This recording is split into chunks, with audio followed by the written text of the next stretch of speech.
ಸಿದ್ದರಾಮಯ್ಯ ಅವರು ಅರ್ಸೋರ್ ರೆಕಾರ್ಡ್ನ ನಿನ್ನೆ ಬ್ರೇಕ್ ಮಾಡಿದ್ರು. ಹೌದು, ಅದ್ರ ಬಗ್ಗೆ ಏನು ಅನಿಸುತ್ತೆ? ಅವ್ರ ರಾಜಕೀಯ ಜೀವನ ತುಂಬ ಮುಂದುವರಿತಾ ಇದೆ. ಆದರೆ ಕುರ್ಚಿ ಜಗಳ ಮಾತ್ರ ಇನ್ನೂ ಮುಂದುವರಿಸಿಕೊಂಡಿದ್ದಾರೆ. ಅದನ್ನು ಅವರು ಪರಿಹಾರ ಮಾಡಿಕೊಂಡ್ರೆ ಅವರಿಗೆ ಇನ್ನೂ ಸ್ವಲ್ಪ ಒಂದು ಹೆಚ್ಚು ಮಾನ್ಯತೆ ಸಿಗುತ್ತೆ. ಹೀಗೆ ಇದ್ದರೆ ಏನು ಪ್ರಯೋಜನ ಆಗೋದು. ಅಂದರೆ ಇವಾಗ ಸಿದ್ದರಾಮಯ್ಯ ಅವರು 5 ವರ್ಷ ಮುಂದುವರ್ಸೋದು ಬೇಡ, ಡಿ ಕೆ ಶಿ ಅವ್ರು ಬಿಟ್ಕೊಡ್ಲಿ ಅಂತ ಹೇಳ್ತಾ ಇದ್ರು. ಅಲ್ಲ, ಬಿಟ್ಕೊಡ್ಲಿ ಅಂತ ನಾನು ಹೇಳ್ತಾ ಇಲ್ಲ. ಅವರು ಏನು ಆವಾಗ ಸೀಟಿಗೆ ಬಂದಾಗ ಏನು ಅವರು ಇದು ಮಾಡ್ಕೊಂಡಿದ್ದಾರೆ, ಕರಾರು ಮಾಡ್ಕೊಂಡಿದ್ದಾರೆ, ಆ ಕರಾರನ್ನು ಅವರು ಒಪ್ಕೊಳ್ಬೇಕು.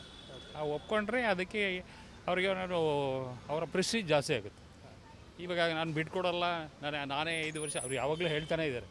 ಎಲ್ಲಿ ಇದು ಸದನದಲ್ಲೇ ಹೇಳ್ತಾರೆ ಅವರು, ನಾನೇ 5 ವರ್ಷ ಮುಖ್ಯಮಂತ್ರಿ, ಬರೋ ಇನ್ನು 5 ವರ್ಷನೋ ಮುಂದಿನ 5 ವರ್ಷನೋ ನಾನು ಮಾಡ್ತೀನಿ.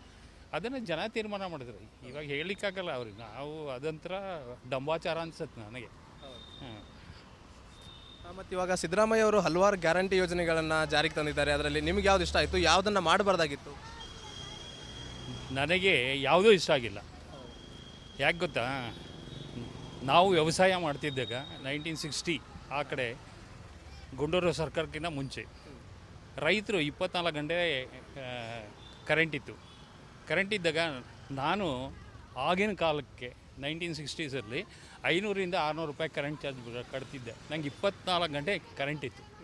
ಆ ಕರೆಂಟ್ ಇದ್ದಾಗ ನನಗೆ ನಾನು ಬೆಳೆ ಬೆಳೆಯೋದಕ್ಕಿಂತ ನಾನು ಬೇರೆಯವ್ರಿಗೆ ನೀರು ಬಿಟ್ಟೇ ನಾನು ಸಂಪಾದನೆ ಮಾಡ್ತಿದ್ದೆ. ಈಗ ರೈತರಿಗೆ ಏನೂ ಪ್ರಯೋಜನ ಇಲ್ಲ. ನೀವು 2 ಗಂಟೆ 3 ಗಂಟೆ ಕರೆಂಟ್ ಕೊಡ್ತೀರ. ಅದರಲ್ಲಿ ಹಳ್ಳಿಯಲ್ಲಂತೂ ರಾತ್ರಿ ಹೊತ್ತು ಎಲ್ಲಿ ನೀರು ಕಟ್ಟಲಿಕ್ಕಾಗುತ್ತೆ, ಬಿಟ್ಬಿಡ್ತಾರೆ, ಬರ್ತಾರೆ.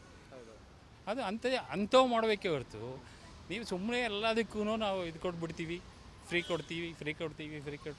ಕೊಡೋ ಬದಲು ಎಜುಕೇಷನ್ ಫ್ರೀ ಕೊಡಿ. ಅದಕ್ಕೆ ಮಾತ್ರ ನೀವು ಇಂಜಿನಿಯರಿಂಗ್ ಸೇರಿಸ್ಬೇಕಾದ್ರೆ ಇನ್ನೂ 15% ಜಾಸ್ತಿ ಮಾಡ್ತೀರಾ. ಅಂಥವು ಯಾಕೆ ಮಾಡ್ತೀರಾ? ಅಂದರೆ ಗ್ಯಾರಂಟಿಗಳ ಬದಲಾಗಿ ಇವಾಗ ರೈತರಿಗೆ ಪೂರ್ತಿ ಪ್ರಮಾಣದ ಕರೆಂಟ್ ಕೊಡೋದು ಮತ್ತು ಎಜುಕೇಷನ್ನ ಇನ್ನೂ ಫ್ರೀ ಕೊಡೋದು. ದುಡ್ಡು ಕಟ್ಸ್ಕೊಳ್ಳಿ, ಕೊಡಿ. ಏನಕ್ಕೆ ಕೊಡೋಕ್ಕಾಗಲ್ಲ?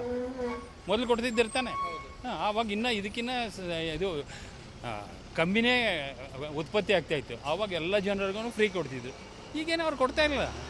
ಈಗೆಲ್ಲ ದುಡ್ಡು ಕಟ್ಸ್ಕೊಳ್ಳಲ್ಲ, ಫ್ರೀ ಕೊಡ್ತೀವಿ ಅಂದರೆ ಏನು ಪ್ರಯೋಜನ ಏನಾಗುತ್ತೆ? ರೈತರಿಗೆ ಒಂದು ಅಂಥವು ಬೆಳಿಬೇಕು. ಆಮೇಲೆ ಇದು ರೈತರಿಗೆ ಬೆಳೆಗೆ ಅವ್ರಿಗೆ ಒಂದು ರೇಟ್ ಫಿಕ್ಸ್ ಮಾಡಬೇಕು. ಇವಾಗ ನೋಡಿ, ಮೂಲಂಗಿ ಇವತ್ತು 10 ರೂಪಾಯಿ ಇದೆ kg. ಅವ್ನು ಬೆಳೆಯೋನು ಅದು ಕೀಳ್ಬೇಕಾದ್ರೆ 10 ರೂಪಾಯಿ ಬೀಳುತ್ತೆ. ಏನು ಪ್ರಯೋಜನ ಆಗುತ್ತೆ? ಅಂಥವು ಮಾಡಬೇಕೇ ಹೊರತು ಬಸ್ಸಲ್ಲಿ ಫ್ರೀ ಕೊಡ್ತೀವಿ, ಎಲ್ಲ ಕೊಡ್ತೀವಿ, ಅದು ಕೊಡ್ತೀವಿ, ಇದು ಕೊಡ್ತೀವಿ, ಕೊಟ್ಟದ್ದು ತಪ್ಪಲ್ಲ. ಆದರೆ ಅದರದ್ದು ಒಂದು ರೀತಿ ನೀತಿನೆಲ್ಲ ಮಾಡಬೇಕು.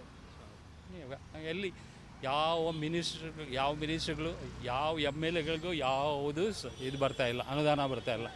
ಅವ್ರು ಏನು ಮಾಡ್ತಾರೆ? ನಮ್ಮ ಹಳ್ಳಿಗೆ ಹೋಗ್ಬೇಕಾದ್ರೆ ರೈತರು ಯಾರನ್ನ ಪ್ರೆಗ್ನೆಂಟ್ ಇದ್ದರೆ ರಸ್ತೆನಲ್ಲೇ ಡೆಲಿವರಿ ಆಗೋಗುತ್ತೆ. ಆ ಥರ ಇದೆ ರೋಡುಗಳು. ಎಲ್ಲಿ ಬೆಂಗಳೂರಲ್ಲೇ ತಗೊಳ್ಳಿ, ಹಳ್ಳಿ ಬೇಡ. ಬೆಂಗಳೂರಲ್ಲಿ ಎಷ್ಟು ಗುಣಿಗಳಿದೆ. ಇವರು ಹೇಳ್ತಾರೆ ನಾವು 50,000 ಗುಣಿ ಎಲ್ಲ ಮುಚ್ಚಿಬಿಟ್ಟಿದ್ದೀವಿ.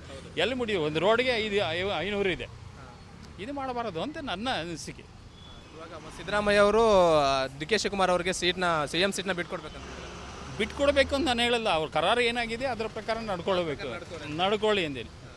ವಚನ ಭ್ರಷ್ಟರಾಗಬಾರ್ದು ಅಷ್ಟು ಹೇಳೋದು.